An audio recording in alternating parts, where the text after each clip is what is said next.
आज है 29 मार्च 2026 दिन रविवार। चलिए देखते हैं मध्य प्रदेश की 25 फटाफट बड़ी खबरों को। सबसे पहले न्यूज को कहां से देख रहे हैं हमको कमेंट में बताना बिल्कुल ना भूलें। साथ ही साथ हमारे यूट्यूब चैनल को सब्सक्राइब करें एंड बेल आइकन को ऑल प्रेस करना बिल्कुल ना भूलें। इंदौर एयरपोर्ट के टर्मिनल 1 का भव्य लोकार्पण, यात्रियों को मिलेगी हाईटेक सुविधाएं। इंदौर के देवी अहिल्याबाई होलकर एयरपोर्ट पर रविवार को टर्मिनल 1 का भव्य लोकार्पण होने जा रहा है। नागरिक उड्डयन मंत्री राममोहन नायडू वर्चुअल रूप से इसका उद्घाटन करेंगे। इस नई सुविधा से एयरपोर्ट पर अब 2 टर्मिनल हो जाएंगे, जिससे यात्रियों का दबाव कम होगा। टर्मिनल 1 से अप्रैल से छोटे विमानों की उड़ानें शुरू होंगी। साथ ही उड़ान कैफे में सस्ती दरों पर चाय नाश्ता और पानी उपलब्ध होगा, जिससे यात्रियों को राहत मिलेगी। मध्य प्रदेश में ईवी खरीदना हो सकता है सस्ता, टैक्स छूट बढ़ाने की तैयारी। मध्य प्रदेश में इलेक्ट्रिक वाहन खरीदने का सपना अब और सस्ता हो सकता है। राज्य सरकार ईवी पर वाहन कर और पंजीयन शुल्क में 100% छूट के 2 साल तक बढ़ाने की तैयारी कर रही है। नगरीय प्रशासन विभाग ने इस प्रस्ताव पर परिवहन विभाग से अभिमत मांगा। इससे पहले मार्च 2025 में लागू ईवी नीति के तहत 1 साल की छूट दी गई थी, जो 27 मार्च 2026 को खत्म हो गई। अब अगर प्रस्ताव मंजूर होता है तो 2 पहिया, 3 पहिया और 4 पहिया ईवी खरीदना और भी किफायती हो जाएगा। भोपाल में गैस संकट, बुकिंग के बाद भी नहीं मिल रहा सिलेंडर। भोपाल में एलपीजी सिलेंडर को लेकर लोगों की परेशानी बढ़ती जा रही है। शहर में बुकिंग के बावजूद गैस की डिलीवरी नहीं हो रही, जिससे लोग दर दर भटकने को मजबूर हैं। जाटखेड़ी की गीता पाल ने बताया कि उनका उज्ज्वला कनेक्शन बिना जानकारी के दूसरी एजेंसी में ट्रांसफर कर दिया गया और डिलीवरी का फर्जी मैसेज भी मिला है। गैस एजेंसीज के बाहर लंबी कतारें और लगातार शिकायतें सामने आ रही हैं। हालांकि प्रशासन सप्लाई सामान्य होने का दावा कर रहा है, लेकिन जमीनी हकीकत कुछ और ही नजर आ रही है। एम्स भोपाल में फेफड़ा प्रत्यारोपण की तैयारी अंतिम चरण में, विशेषज्ञों से मिली ट्रेनिंग। एम्स भोपाल में फेफड़ा प्रत्यारोपण सुविधा शुरू करने की तैयारियां अब अंतिम चरण में पहुंच गईं। Lung transplant the road ahead संगोष्ठी में मुंबई और चेन्नई के विशेषज्ञ डॉक्टर्स ने टीम को जटिल सर्जरी की ट्रेनिंग दी। इसमें मरीजों के चयन, ऑपरेशन प्रक्रिया और पोस्ट ऑपरेशन देखभाल की बारीकियां सिखाई गईं। इस पहल से मध्य प्रदेश के मरीजों को बड़ी राहत मिलेगी और उन्हें अब दूसरे शहरों पर निर्भर नहीं रहना होगा। जल्द ही ये सुविधा शुरू होने की उम्मीद है।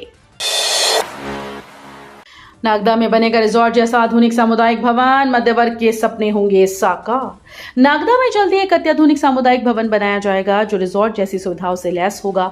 नगर पालिका द्वारा करीब 1 करोड़ रुपए की लागत से तैयार होने वाला ये भवन खासतौर पर मध्यम वर्गीय और गरीब परिवारों के लिए बड़ी सौगात साबित होगा। यहाँ शादी, पार्टी और अन्य मांगलिक कार्यक्रम धूमधाम से आयोजित किए जा सकेंगे। इस पहल से कम बजट में भव्य आयोजन का सपना पूर्ण होगा और लोगों को महंगे मैरिज गार्डन का विकल्प भी मिल सकेगा। मोहन यादव का बड़ा बयान, पेट्रोल डीजल के दाम नहीं बढ़ेंगे। मोहन यादव ने पेट्रोल डीजल की कीमतों को लेकर बड़ा बयान दिया है। उन्होंने कहा कि देश में ईंधन के दाम नहीं बढ़ेंगे और केंद्र सरकार ने उपभोक्ताओं के हित में उत्पाद शुल्क में कटौती का फैसला लिया है।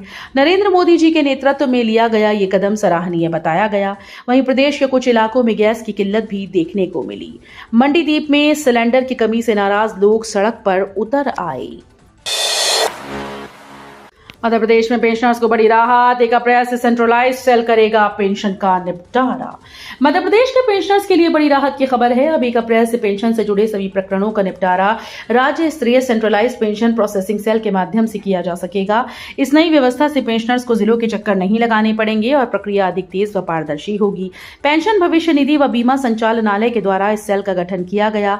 अधिकारियों को अलग अलग जिम्मेदारी सौंपी गई, जिसमें पेंशन प्रकरणों का समय पर और सुचारू समाधान सुनिश्चित किया जा सकेगा। वीआईटी भोपाल यूनिवर्सिटी के नाम पर विवाद, मानवाधिकार आयोग ने दर्ज किया मामला। विट भोपाल यूनिवर्सिटी के नाम को लेकर विवाद गहराता जा रहा है। नेशनल ह्यूमन राइट्स कमीशन ने भ्रामक प्रचार के आरोपों पर मामला दर्ज किया। शिकायत में कहा गया कि विश्वविद्यालय सीहोर जिले में स्थित है, लेकिन भोपाल नाम का उपयोग किया जा रहा है, जिससे छात्रों को भ्रम हो सकता है। एनएसयूआई नेता की शिकायत पर आयोग ने संज्ञान लिया। अब इस पूरे मामले में जांच के बाद आगे की कार्यवाही तय की जाएगी। ग्वालियर में सख्त नियम लागू, कचरा अलग नहीं किया तो होगी कार्रवाई। ग्वालियर में 1 अप्रैल से कचरा प्रबंधन को लेकर सख्त नियम लागू किए जा रहे हैं। अब हर नागरिक को गीला, सूखा, सैनिटरी और स्पेशल कचरा अलग अलग देना अनिवार्य होगा। नगर निगम ने साफ कर दिया कि नियमों का पालन न करने पर जुर्माने के साथ केस भी दर्ज किया जा सकता है। ये कदम शहर को स्वच्छ बनाने और लोगों में सफाई के प्रति जिम्मेदारी बढ़ाने के उद्देश्य से उठाया गया।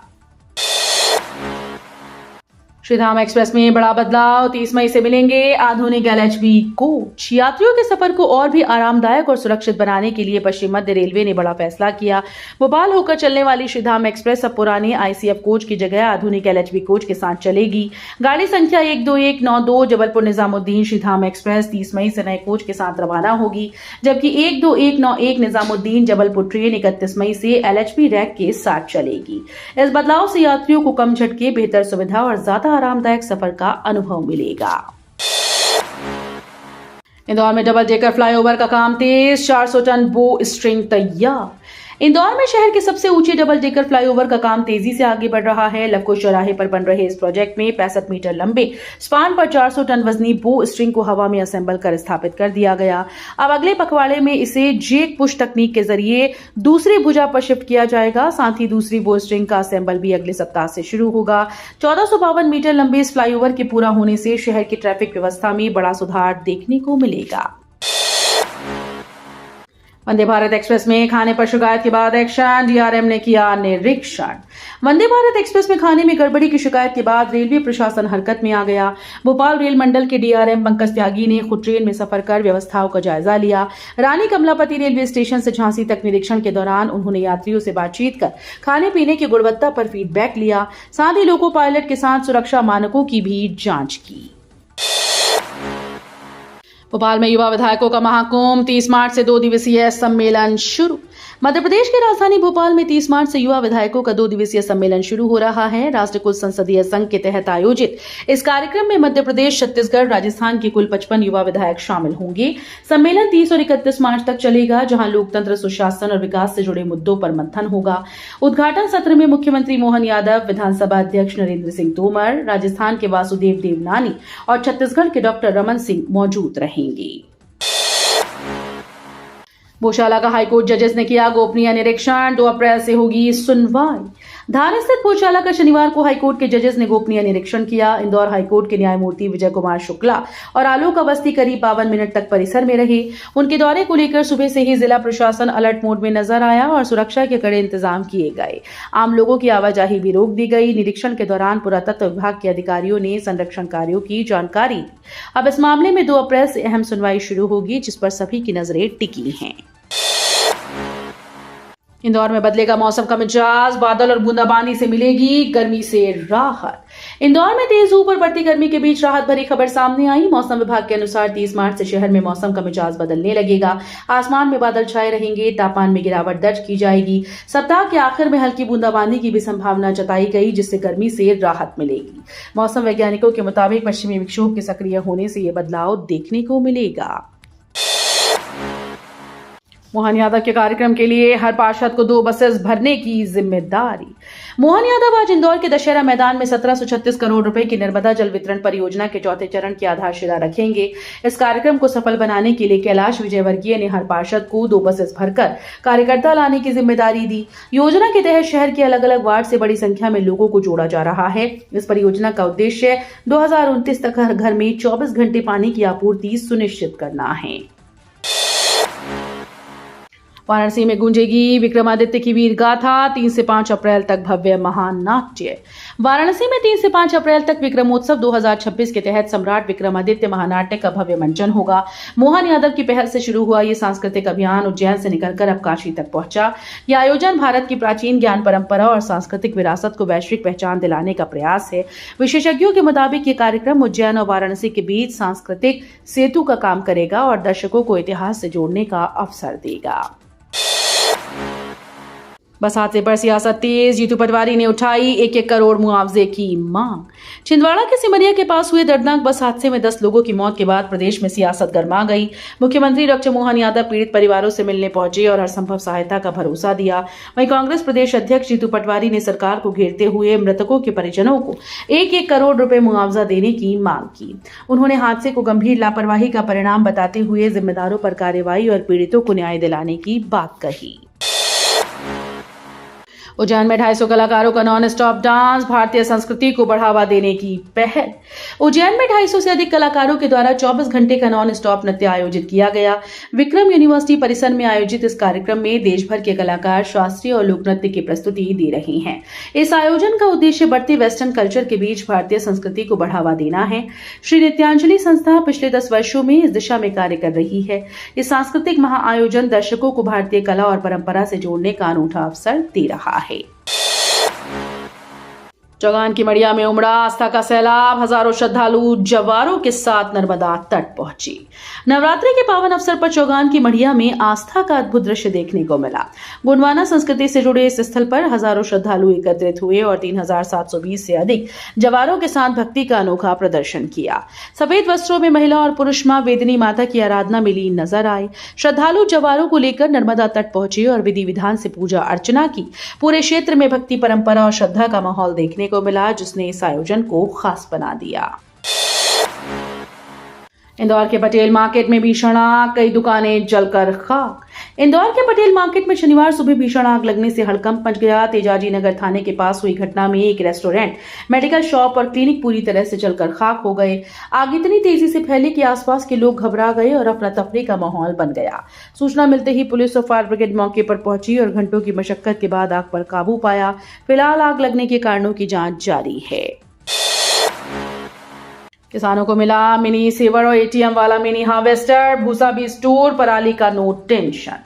गेहूं की फसल खेतों में पककर तैयार है। कटाई गहाई का समय है। कई जगहों पर किसान गेहूं की कटाई भी शुरू कर चुके हैं। ऐसे में तरह तरह की मशीन्स आ रही हैं। कोई मशीन सिर्फ फसल काटती है, कोई मशीन सिर्फ गहाई करती है। किसी मशीन में कटाई और गहाई दोनों होती हैं, लेकिन पराली बहुत ज्यादा बच जाती है। ऐसे में शहडोल जिले का एक किसान गजब मशीन लेकर आया, जिसमें गेहूं की कटाई भी होती है, गहाई भी होती है और भूसा भी स्टोर हो जाता है। शहडोल जिले में इन दिनों गेहूं के सीजन में एक मशीन काफी ट्रेंड में है। गेहूं कटाई के लिए इस मशीन की काफी डिमांड है।